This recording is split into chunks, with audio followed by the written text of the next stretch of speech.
En RR Noticias, la voz de Héctor Castillo. La 1:39 a.m. Mi estimado Héctor Castillo, ¿cómo estás? Qué gusto saludarte. Muy bien, Edgar, ¿y tú cómo sigues? Excelente, ahí vamos. ¿Ya vamos? ¿Ya listo para cantar? Ya estoy listo, no, hombre, Sí. ya he hecho hasta grito, pregúntale aquí a todo Nos mundo. tenemos que echar la del secreto de amor, ¿eh? No, el ¿qué secreto. Oye, pasó? Son las buenas rolas. Ok, mijo. me parece correcto.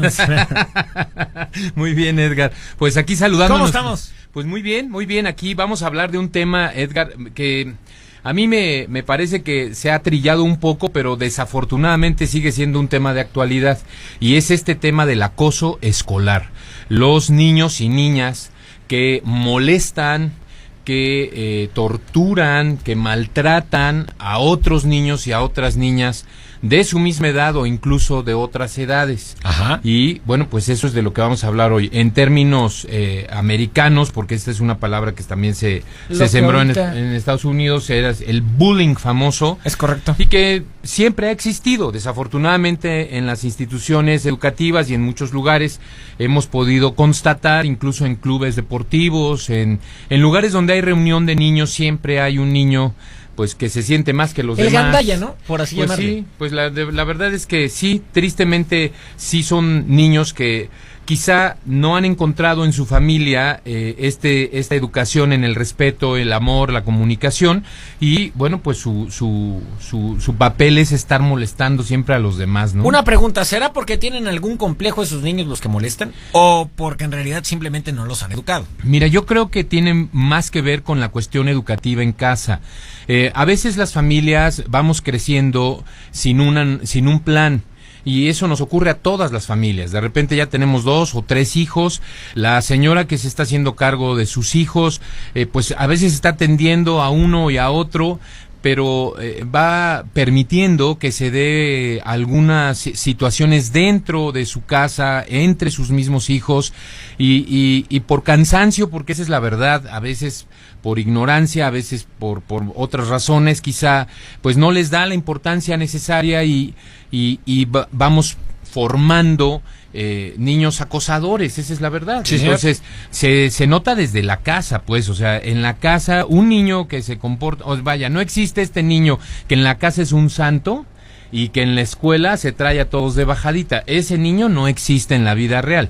El niño desde su casa está ya planeando y haciendo cosas con sus hermanos, contra sus hermanos, escondiéndoles cosas, burlándose de ellos, diciéndoles determinadas cosas, y obviamente pues eso a veces los papás lo dejamos pasar. El que un niño se burle, por ejemplo, de otro dentro de la misma casa, el que uno de mis hijos se burle del otro, o del nombre, porque incluso empiezan desde el nombre a burlarse unos de otros, y ese tipo de cosas a veces los papás las pasamos por alto y decimos, es una broma, no tiene mayor importancia, pero sí tiene, porque una vez que ya pasó el niño y que ve que esta conducta pues es viable en su casa, cuando sale de ella es viable en cualquier lugar la conducta de acoso, de molestar a los demás y de burlarse de ellos, incluso ya hasta de maltrato físico se puede hablar de este problema que es el acoso. Y hoy vamos a referirnos básicamente al acoso escolar, Edgar, porque pues bueno, sabemos que este lunes la mayoría, y tristemente tampoco podemos decir que todos, pero la mayoría de los niños regresaron a clases y bueno, volvemos nuevamente a esta situación de que hay menores de edad que nos dicen, no quiero ir a la escuela, es que yo me quiero quedar en la casa. Pensamos que a veces es una cuestión de actitud o de y flojera. o de flojera o de alguna enfermedad, y no es así. La realidad es que el niño no quiere ir porque hay alguien o algunos que lo acosan, lo molestan, lo maltratan, le roban sus cosas, se las esconden, etcétera, etcétera. Y esta es la conducta del bullying, es la conducta del acoso, de la que hoy vamos a platicar. Así es que papás y mamás, y para aquellos que no somos papás y mamás, bueno, que no son papás y mamás, yo sí les recomendaría que de cualquier manera pusieran atención, porque todos somos primos o tíos, o de alguna forma tenemos relación con algún niño en algún momento, y hay que saber frenar esa conducta como adulto, tranquilo, pero siempre hay que saber frenar la conducta conducta del acoso, porque se da en todos lados. Entonces, hablemos, por ejemplo, que este es un problema, porque sí es un problema que se gesta en diferentes ámbitos. Entonces, vamos a hablar, por ejemplo, en la familia. En la familia al niño se le debe educar en el afecto, en la comunicación, en el amor y en el respeto hacia los demás. Pero respetar no es nada más no meterse con las cosas de los otros, sino expresamente el permitirles ser como ellos quieren ser. Si uno de mis hijos, por ejemplo, quiere ser bailarina, por ejemplo, una de mis hijas quiere ser bailarina, y el otro la está molestando porque ahí sí tú vas a ser como no sé quién, y eso es bullying. O sea, al final del día eso está pasando en el seno de mi familia. O a lo mejor el niño quiere ser bailarín. O a lo mejor el niño quiere ser estilista, o le quiere ir a la América, por ejemplo, ¿no? Entonces el niño va por buen camino. ¿Quién sabe, verdad? No, no es cierto. A lo mejor el niño tiene una afición, por ejemplo, por cualquier cosa, y los demás se burlan de él porque es un niño que los papás consideran especial, y no, la verdad es que todos los niños son especiales, todos los niños tienen un alma pura, y todos han venido a este mundo a alegrar la vida de los padres. Entonces, hay que educarlos, hay que formarlos en la comunicación, hay que estar cerca de nuestros hijos, hay que hablar con ellos, hay que ponerles límites, y sobre todo hay que respetar esos límites. Nosotros como papás a veces somos permisivos y les dejamos hacer cosas y, ay hombre, no te estés quejando de tu primito si nada más viene a jugar. Pues sí, pero nos podemos dar cuenta desde cómo tratan a las mascotas, a algunos niños, desde cómo tratan a sus mismos familiares. Ahí te das cuenta que tienes un niño acosador, y hay que hablar con él, y hay que ponerle límites, y hay que respetar esos límites. Eso se puede hacer en casa. También en la escuela, bueno, hay un compromiso grande de que los maestros verdaderamente pongan atención en los niños que están a su cargo. Lo primero es que los maestros tengan el control del salón y del grupo. Son pocas, muy pocas las escuelas, muy pocas las escuelas que te abrirían la puerta para que en tiempo de clases cualquier papá pudiera entrar nada más a los pasillos a dar una vuelta. Casi ninguna escuela lo hace, y te voy a decir por qué, porque casi ninguna escuela tiene el control de su disciplina. Entonces, ahí hay un compromiso que tenemos que vigilar nosotros como padres de familia, ya sea que escuela particular u oficial. Nosotros tenemos que acudir a las escuelas y ver en qué situación se encuentran los niños. Cuando están en el patio, ¿quién los está vigilando? ¿Quién se está haciendo cargo de ellos? Se supone que tienen su maestro de guardia, ¿no? Así es como se le llama. Pues lo que pasa es que los supones hay muchísimos, ¿no? Se supone que los cuidan, se supone que los educan también, o que les enseñan ciertos límites, igual los padres, ¿no? Entonces, creo que es importante hacer supervisión, y la palabra supervisión viene precisamente de la palabra superior y visión.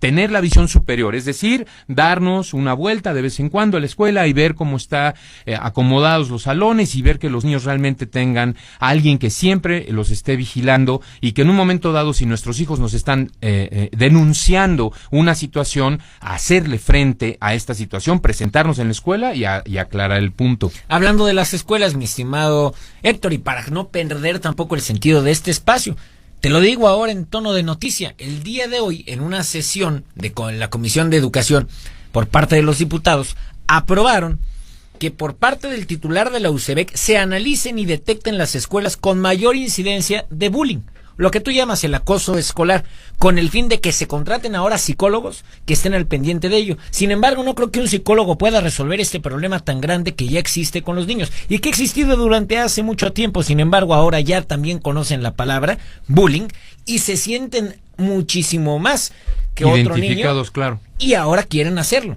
Dicen, yo quiero ser el que haga el bullying y no al que me lo hagan. Que casi siempre es así, Edgar, hay que decirlo. El niño acosador fue acosado. El niño que se comporta de manera abusiva antes fue abusado por otros. Entonces, sí es importante. Mira, aquí hay una recomendación, y si el titular de la coordinación de UCEBEC, por ejemplo, nos está escuchando en este espacio, yo le diría con todo respeto que obligara a todas las instituciones educativas a colocar un buzón en donde los niños pudieran expresarse, para que él verdaderamente se enterara a través de sus supervisores escolares de lo que está ocurriendo dentro de cada aula y en cada espacio dentro de las escuelas, tanto oficiales como particulares. Un buzón en donde los padres y los niños pudieran colocar pues sus notas sobre lo que les está pasando o sobre lo que están viendo, para que realmente tengamos un control de esto y le hagamos frente como sociedad, porque es un problema muy serio. Bueno, bueno, también en este caso, como la nota que nos diste, Edgar, pues las instituciones gubernamentales también nosotros tenemos, bueno, como instituciones tienen la obligación de hacerle frente a esta situación de bullying, tienen esta obligación también de controlar un poco, de ofrecer espacios para que los padres tengan donde formarse. Hay padres que no tienen ninguna experiencia, bueno, pues que se formen, que se les den conferencias, que se les den pláticas, que se les capacite, y por supuesto también como autoridades estar al pendiente de que estas situaciones no se den en los espacios que están destinados para los niños, porque a veces ponemos un jardín y nadie está vigilándolo, o no hay suficiente personal para vigilar lo que está ocurriendo con los niños, y esa es responsabilidad también de los padres, ¿no? Y finalmente también, Edgar, es un problema también de los medios de comunicación. Yo creo que es importante, bueno, no, aquí no, que no le duela, hay aguante. Cuéntame. Hay espacios que son destinados para los niños en donde visualmente, a veces auditivamente también, se refleja muchísima violencia. Toda violencia que se presente en una caricatura, en un programa que esté destinado a los infantes, va a afectar necesariamente la conducta de los mismos. Recordemos, amigos y amigas, que la fuente de todo pensamiento es la información. Si el niño se está cargando de información de violencia porque sus caricaturas, porque sus personajes son agresivos, entonces el niño realmente piensa que eso es parte de su vida normal y así lo realiza en la práctica. Los medios de comunicación tendríamos la responsabilidad de decir, este programa no es apto para niños, y sacarlo y decir, no debe de verse por niños menores de tal o cual edad. Hay algunas televisoras que sí lo hacen, hay algunos programas que sí lo hacen, pero en términos generales puedes prender a cualquier hora. Sin rating. Es que así es, o sea, a cualquier hora puedes prender la tele, por ejemplo, y te encuentras con situaciones de violencia y con palabras y con mensajes que van a afectar a nuestros niños. Y a lo mejor si quieres buscar ese tipo de canales, te vas al canal 22, que incluso hasta de chiste lo usa, ¿no? Sí. Es decir, ¿quieres dormir? Prende el canal 22. Sí, lo triste es que, bueno, yo creo que los canales de cultura no necesariamente tienen que ser aburridos. Yo he visto algunos, no digo todos, pero algunos programas de ciertos canales en donde verdaderamente, más que tratar las cuestiones educativas, porque quedemos claros, las escuelas, los medios y el gobierno no están para educar a la familia. Para educar a los hijos estamos los papás, y nosotros no debemos ceder esa educación a ninguna otra persona que no seamos nosotros mismos, ni a los abuelos, ni a los tíos, ni a las guarderías, mucho menos a las escuelas o a los medios de comunicación. El decirle a tu hijo, ya ponte a ver la tele, y que el niño esté 1 o 2 horas ahí, eso no le garantiza al papá que el niño vaya a aprender valores. Entonces, aquí la cuestión es una responsabilidad de los padres, acercarnos a nuestros hijos, estar vigilantes de ellos. Y bueno, sí, al final yo les ofrecería a todos que tengamos claro que no hay niños malos, que habemos adultos que no hemos sabido orientarlos, ¿no? Tenemos nuestros derechos. Rápidamente, mi estimado Héctor. Muy rápido, porque esto está en un texto y con mucho gusto se los envío a las personas que nos hagan favor de escribirnos después. Se llama Cuestión de Dignidad y es de Walter Rizzo, y rápidamente voy a mencionar nada más 3 o 4 de ellos. Se llama Los derechos, mis derechos, y dice, yo tengo derecho a ser tratado con dignidad y respeto. Todos tenemos ese derecho, adultos y niños. Tengo derecho a experimentar y expresar sentimientos, a tener y expresar opiniones y creencias. Yo puedo expresar lo que pienso. Eso no tiene nada de malo. Tengo derecho a decidir qué hacer con mi propio tiempo, con mi cuerpo y con mis propiedades. Tengo derecho a cambiar de opinión. Si no me gusta algo, yo puedo cambiar de opinión. Tengo derecho a decidir sin ninguna presión. Nada de que ahorita me dices o si no. No, yo tengo derecho a decidir sin presiones, a cometer errores, y tengo derecho a ser responsable de mis errores, a ser independiente, a pedir información. Tengo derecho a ser escuchado. Papás, pon ese derecho en marcha. Tus hijos tienen derecho a que los escuches y a que los tomes en serio, a que no lo tomes como si fuera un niño. Y bueno, finalmente, amigos y amigas, aquí la cuestión es tratar este tema con toda seriedad. Esto sigue pasando y mientras nosotros como sociedad no hagamos algo, va a seguir lamentablemente ocurriendo niños maltratados que después se convierten en niños maltratadores. Gracias, Héctor Castillo. Rápidamente tu Twitter. Claro, con mucho gusto nos agregan en @Fábrica del Éxito, @Fábrica del Éxito, y a las personas que deseen recibir pues esta carta de derechos que hizo Walter Rizzo, con mucho gusto al correo hcastillo@fabricadelexito.com. Te repito, hcastillo@fabricadelexito.com. Gracias, Héctor Castillo. Todo lo contrario a ti, Edgar, y a ti, Chava, y a todas las personas que colaboran en este medio. Muchas gracias. 1:54, el corte.